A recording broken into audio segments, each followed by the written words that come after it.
Hey, girl. Hi. Ooh, press the button. Okay. Welcome to the Matt and Gloss Show. Bring Welcome back. gloss to my Matt. Today we're going to be talking about that old dreadful topic that everybody just absolutely loves: And dread menopause and dreads. and perimenopause, and about having your uterus taken out, Yeah. having procedures that prevent you from actually having a period. There's all kinds of things going on in that world. But yes, we are of age. I know we don't look nothing like we should be even be talking about this, Sherry Berry. No, because we're just like forever young biatches. Like we don't age. We're vampiresses. Yeah, that part. Yes, but anyway, I'm 50 and Sherry is 49, and we're both in stages of some version of a menopause situation. So, Mhm. Sherry, you want to do the honors and kick it off because you've had the biggest situation, I would say. Well, okay, so maybe 3 years ago, maybe four. I don't know. I have to look back on my records. I had a hysterectomy. So they left my ovarian tubes, but took out my uterus. So I didn't go into direct menopause, but I feel like shit is different now that I am 49. I can imagine. I had a Hmm. procedure, I would say, back in 2017. It's called an ablation. Uh-huh. Uterine ablation. And well, that's what I had done in the first place because to try and keep myself from having my uterus taken out. And the uterine ablation did not work. So what issues were you having that they after the ablation they decided to do the hysterectomy? I was bleeding like a stuck pig every single month. When I had my ablation done, they told me that I was an excellent candidate because I hadn't had children. And because my uterus was still small and tight, that apparatus that they use to inflate your uterus would actually catch all sides of the uterus. Which is true. Right. And ablation is technically like a medical balloon that is inserted through the cervix, and then it is heated up so that it sends the inner lining of your uterus and prevents you from having a period. So basically, that lining doesn't appear every month, and then you then lose it through having your period. So Right. that was prevented with the ablation. So the ablation worked perfection for me. And I recommend it, especially to women who haven't had children who have very heavy periods and lots Mhm. of cramping. I mean, just like the bleeding, it's like a slaughterhouse, every month. Like Absolutely. nobody wants to deal with that. And that's No. what caused me to have mine because I started to have small fibroids, and the bleeding became a tremendous deal where it would shut me down for 7 days. And I mean, shut me down where I couldn't go anywhere without bleeding out all over the place. Yeah. Floor pads, the big overnight. I mean, like it was a hot mess, literally. And Mhm. I went to LA one week, and I my period happened, and if it wasn't for the fact that I had on black jeans, it would have looked like a crime scene. Like it was really bad. And it really affected my trip. And I thought to myself, okay, when I get back, it's a wrap. I'm done with this. I'm definitely going to my gynecologist. I need to find out what options I have because I didn't plan to have babies at this time. And I wasn't interested in, doing that at all. So I was like, I need it. And so I luckily stumbled onto the gynecologist that was okay with that because there right now there's a lot of pushback on prevent any type of surgery that would cause you to not be fertile. Like there's Mhm. pushback all the way around, so I'm glad I did it when I did it because who knows what I would have been stuck with now. I'm not so open to me doing this or having this here. So it was a game changer. It was like completely, not one drop of red blood ever since 2017. Had What? no tampons, no cramping, no nothing. Complete, it was done. And What? still to this day, from 2017 to 2022, I still have no issues. The only way I know I'm still actually going through uh, a period process is I get emotional and I tear up and I cry over everything. It's like my shields are down and I'm bare. And Well, because that's your hormones are still there. the only way I know. That is it, because my ovaries are still intact. I still have a uterus, but I just don't have a period. And when I tell you Oh my. that to so many people, I have 4 people right now that I'm actually talking with about the process, encouraging them to look it up, educate yourself, and take that education into your gynecologist and tell them this is what you want. This is what you need. Your quality of life is suffering. It's important that women have this kind of voice and be able to speak to their gynecologist, like extremely. Mhm. Okay, so here's my story with a uterine ablation. So I too had a uterine ablation for heavy periods. And but I've always had them. It's just like miserable menses. Horrible. I don't like them. They suck, period, in the story. And I know that they're necessary for all the necessary evils of having children. I get it. I understand it. But so I went and I had it done. And at this point, I had already had my 3 kids. And I didn't have a period, I want to say, for like maybe 2 months after that. And then I started having regular menses after that, like normal. But the pain was still so insane. The bleeding decreased, but the pain was insane. And so that's when I went ahead and I was like, look, we did a uterine ablation. Like that didn't take. What's the next thing? And they're like, well, it looks like a hysterectomy. And I'm like, yes, please. It's an idle muscle that I'm never going to use again. Please take it the fuck out. And so finally they did. So let's talk us through that. What was that process like, Sherry? What I mean, was there any preparation? Like what I mean, No, like no, there was definitely a lot of preparation, like a lot of preparation on my end. Everyone in my family knew that I was going to be having this procedure. Everyone. What they didn't know, what I didn't tell anybody, like I didn't tell my kids and I didn't tell my husband, which for my husband, I didn't feel like I needed to explain this to him, seeing that he grew up with an OBGYN as a mother. So so you just told him you were having a if I hysterectomy. did not explain this to him properly, then my bad, but I didn't think I need to. Hence, mom is an OBGYN. Just saying, right? Okay. So when I did not tell my kids. They knew that I was having a procedure after Christmas, but they didn't know exactly what it was. And that was my choice. But when it came to my husband, he absolutely knew what was happening.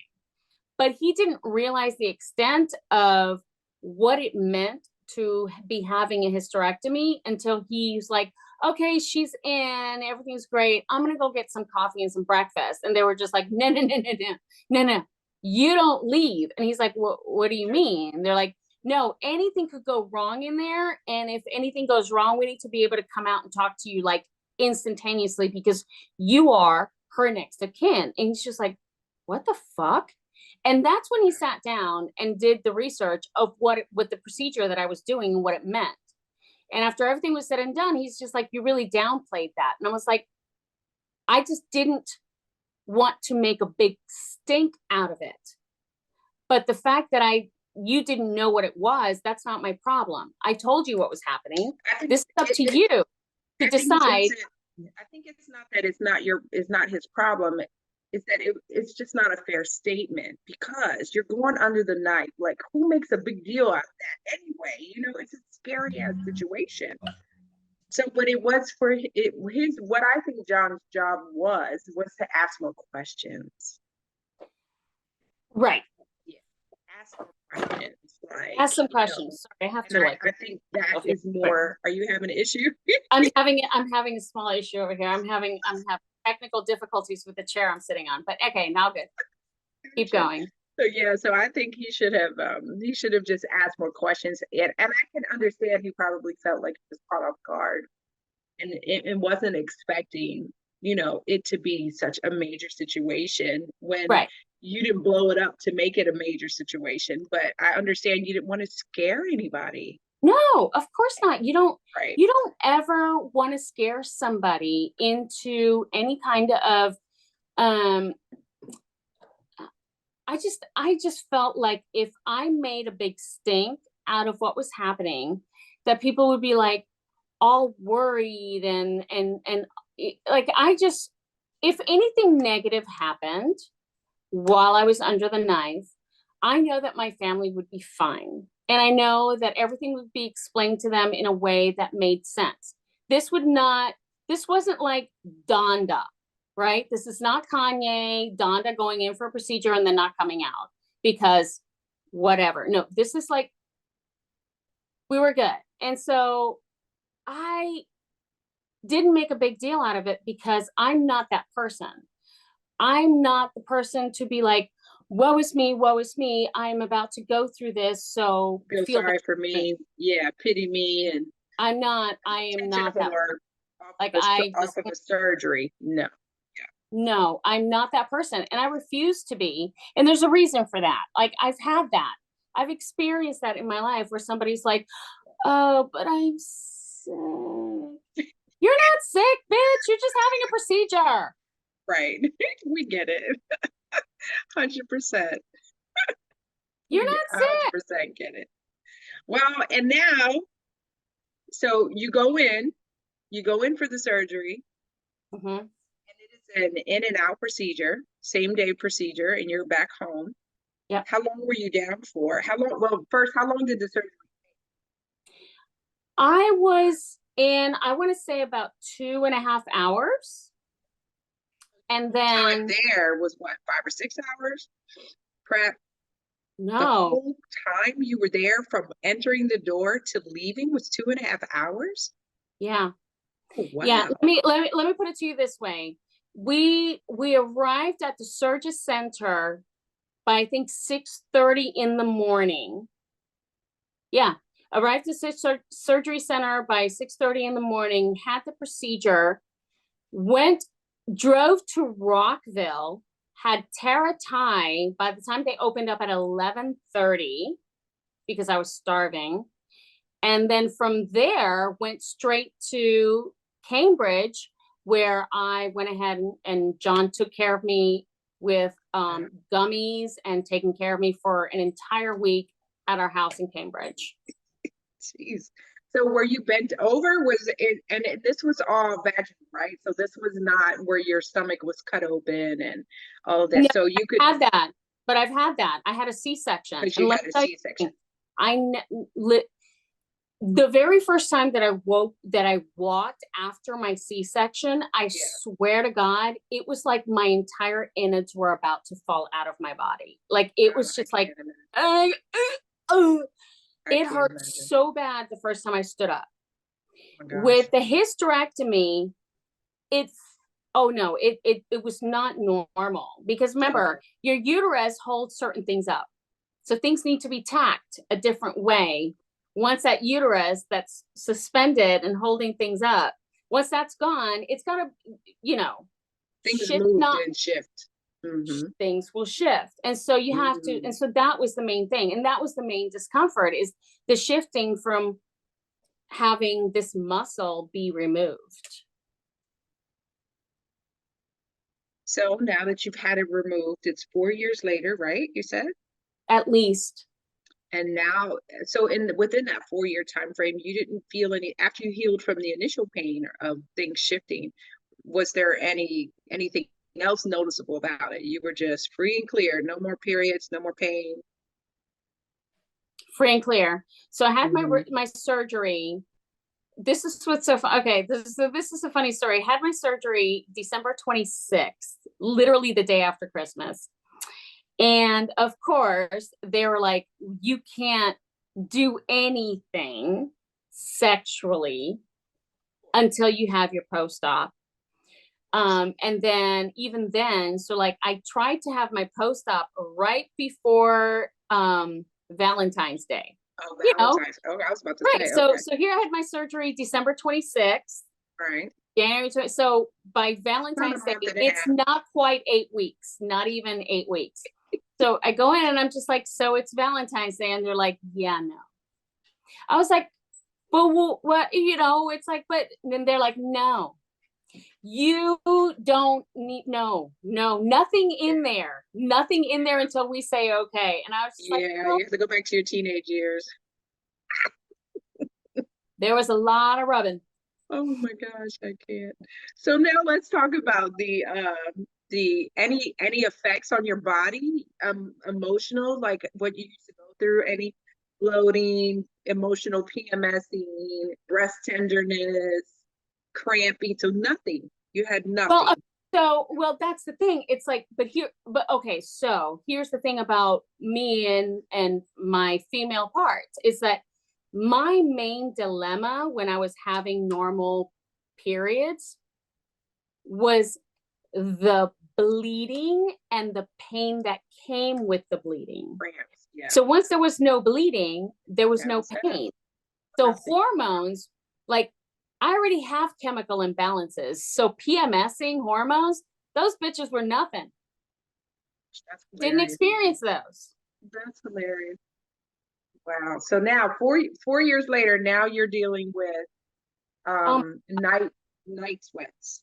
I am having to like remove my sweaters, my socks. I'm putting my foot out, and then I'm just like removing covers. I'm just like, fuck this shit. Listen, when I tell you I totally understand, I feel like I have thrown out both of my shoulders in the middle of the night trying to rip off all the blankets. Like Yeah. literally we'll wake up in the morning and be like, what the hell did I do in the middle of the night? All And right. that is having So I have. So hot flashes. Paul. I got it.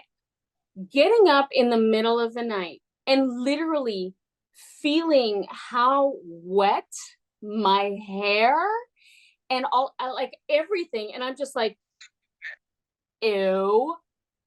Now I didn't I've heard, I've heard the women, we work around women all the time, so you hear of it. And I remember seeing women with fans, and I remember that, kind of coming up going, oh my, I'm not ready for that. But I used to hear women talk about having to get up in the middle of the night and change their sheets. Like my mom would talk about that.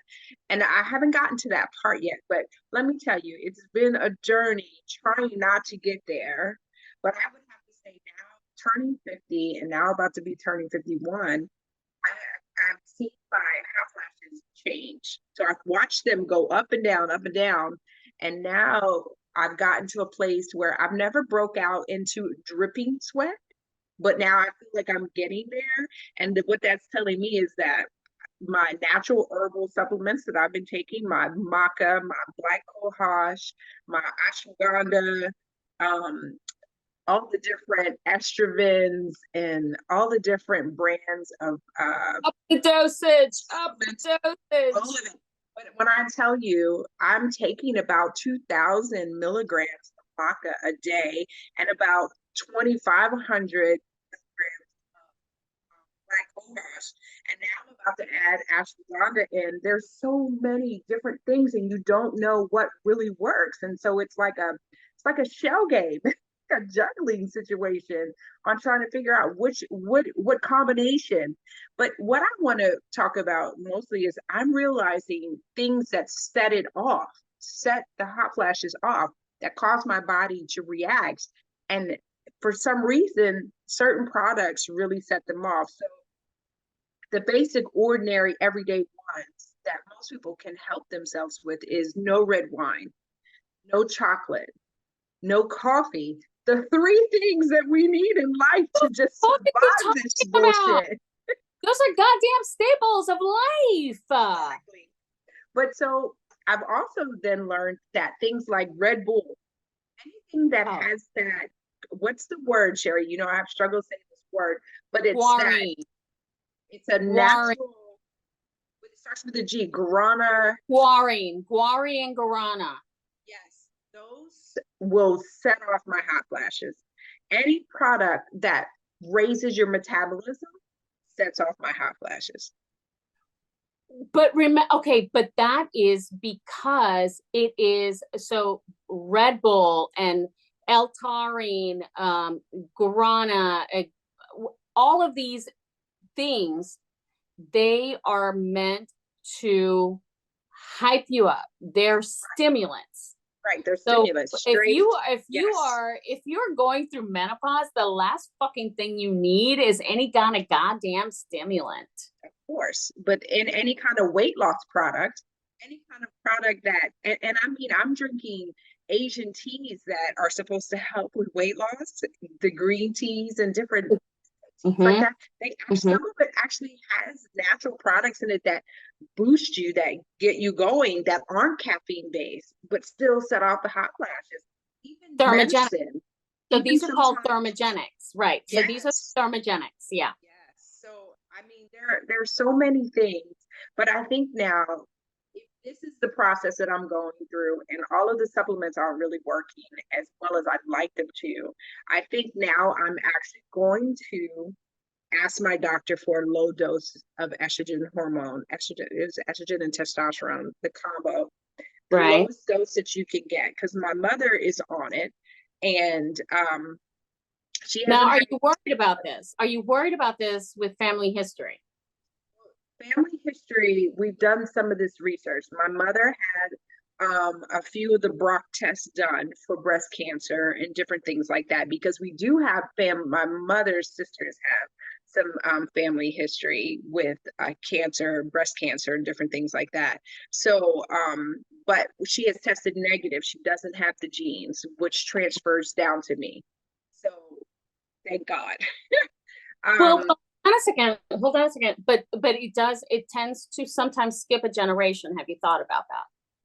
Well, I don't want to think in that area, and believe it or not, the hot flashes are at a point now where if I go early, that's fine, because I can't go like this. Riot. I can't, because when I tell you, I feel grateful that I've actually gotten through this 30 minutes and not have had a flash where I've had to hit the fan, like literally. And I know people are going through having hot flashes every 5 minutes. My mother used to have them. She said she timed them one day. She had like 100 hot flashes in the day, like every 5 minutes. That would hurt my feelings. So what I don't want is to get to there. And unfortunately, in my family history, my grandmother, I think she stopped having hot flashes at, are you ready? Ready for this number? Fucking 98. Fuck that. I'm not spending the next 40 years in sweat mode. There's no fucking way. There's no way. Absolutely no way. No way. So there has to be a better way. There absolutely has to be a better way. There has to be a better way. But can I just say this? If men had this issue, it'd be solved by now. That is a whole other goddamn episode. Yes. But I do think we're just about out of time. But that is a whole goddamn episode. And I'm honestly like, look, I love my husband. I love my sons. I love my fathers. Multiple. But there's just something about the goddamn patriarchy that is just messing with my mojo. It's messing with my hormones, literally and figuratively. You're hilarious. Write that down. Put a pin in that, and we'll be back. Thanks for watching, everybody. Thanks for watching the Matt and Gloss Show. See you next time. Give us details of your hormone replacement therapy nightmares. All right. Bye.